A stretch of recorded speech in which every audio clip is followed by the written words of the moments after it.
Hello and welcome everyone, I'm Madals and today I've got game number 1 of a best of 1 coming up. It is a bit of Terran up against Zerg going down on Yonsu and spawning in the top right hand position as the red Terran player. Representing West US, it's Nemesis. And his opponent down in the bottom left, the blue Zerg, none other than Check. Both of these two players are GM. They are both sensationally good and I'm excited to see what they're going to be throwing down at each other. As with some of my other videos that I've recorded over the last few days, do bear with me if I have to mute my mic at all. It's because I've still got a hideous chest infection, which means that I cough up half of my vital organs every couple of minutes. And you don't want to hear that. It sounds quite agonizing. I can assure you it's not actually that bad, but my mic would not make it sound that nice to your delicate ears. Even if you have the most manly of manly ears, it still would not appreciate it. That I can assure you. But anyway, for the moment, we've got some cool times. This drone is coming out well early. Oh yeah. What is this drone doing? I always get a little bit overexcited when I see a drone move out super early like this. Only because proxy hatcheries are a thing. And it fills me with joy. It's literally like Christmas morning when I was 6 again. Anyway, as you can see, these two are practice partners, so they're just being cool boys and girls, or boys and boys. I don't know whether either of them are female, but, well, it was an expression, okay, deal with it. But anyway, Hatch coming down from Check, so this is all good. He's not doing anything too spooky, he's just getting down a bit of scouting information, because Yonsu takes a while for this Overlord to get over there, so Check just want to make sure that it's all going good. This poor little drone, this is the drone that really thought he could. Just like, I can kill it, I can kill the command center, I can't for the swarm, and he's like, no, I can't, I better run away. Anyway, Check, wow, Check's going hatch, pull. That's pretty bold. Okay. I know I called that pretty early, but it's because the drone's coming out, and if you take a look at the middle, you can see it. So, yeah, hatch, pull. Up against Terran, that's pretty rare, but that's in direct response to the fact that it was a CC first. So, with that in mind, it's not actually too crazy. And that, again, justifies this drone coming to scout so much earlier, because that allowed Check to do this opening. If Check had only just now seen this command center, getting this third CC, getting the third hatchery down before a spawning pool would be crazy. Like, completely cray-cray. That would be like, no, just don't do that. Knowing that's a CC first, says, well, there's absolutely no way under the sun that he could possibly ever come and attack me at a point I wouldn't be able to defend if I went hatch, pull. And Check even went one step further than that. He went hatch, gas pull. That is really the latest viable spawning pool you can go for. I don't think anyone would ever go hatch, gas pull. Maybe some crazy person would. Maybe you, watching right now, want to give it a go on ladder. Send me the replay. I think it'd be quite a short cast because, no offense, but you may very well lose, or your opponent would be crazy.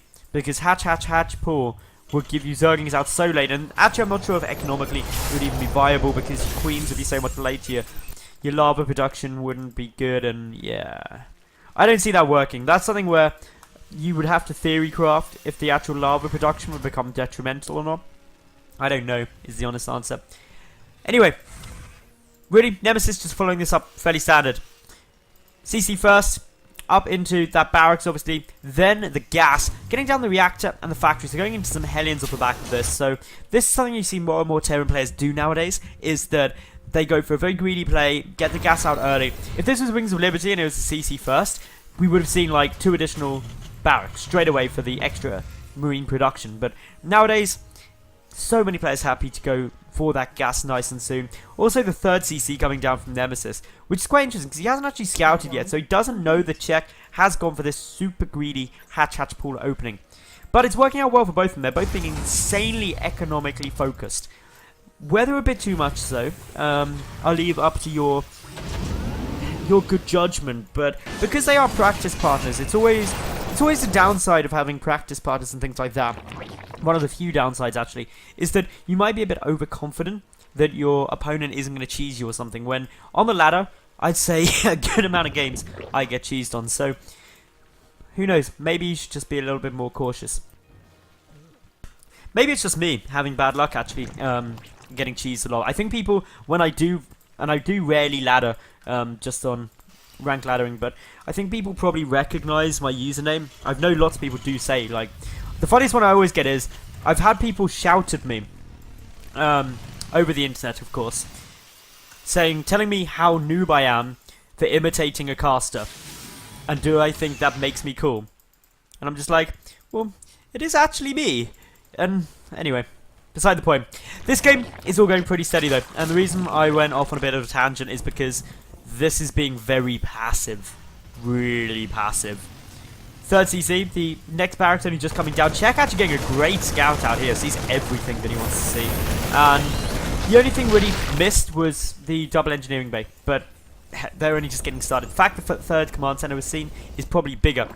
With the double evolution chamber coming down, there's a nice wall off, obviously. The 1-1 upgrades, 15 drones? What? Okay, 15 drones coming out. That's a pretty huge drone wave. That nearly finishes the need to drone anymore.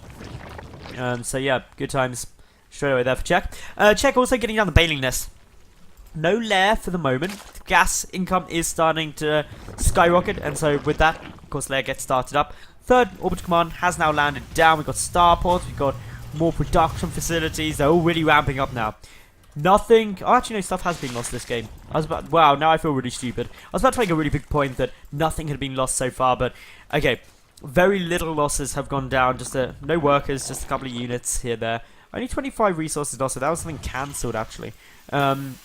Yeah, fairly good game for the moment, just both building up. And what this sort of game tends to lead to is a bit of a lack of scouting, especially from a Terran side, because the Terran player is going to sit back quite happily, knowing they've got to be defensive. And you want to try and be a bit more proactive, because it's always dangerous leaving your opponent doing whatever they want with no information. Look at Check's vision. Check did still send in an overlord, just to keep tabs, just to go, okay, what are you doing? What is going on here? Do I know roughly what your build is? For Nemesis, he's unaware. He's got absolutely no vision, and therefore he's somewhat hoping that a crazy big play isn't coming. Say, for example, the drone production had been cut a lot earlier, and nothing but Zerglings and Banelings were currently being made. And they would have been hitting by about now with a massive Baneling Roach bust or something like that.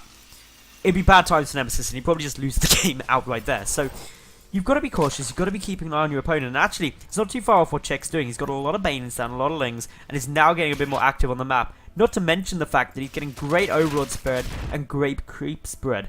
And that is something that's very impressive to see.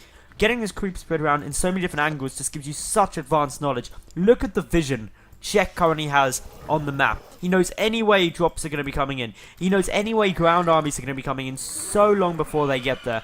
It gives him such ample time to produce a good couple of waves of units in order to defend things. So that's just something that any Zerg player watching can really take note of, that this is sort of the peak of creep spread and map vision, so good work there.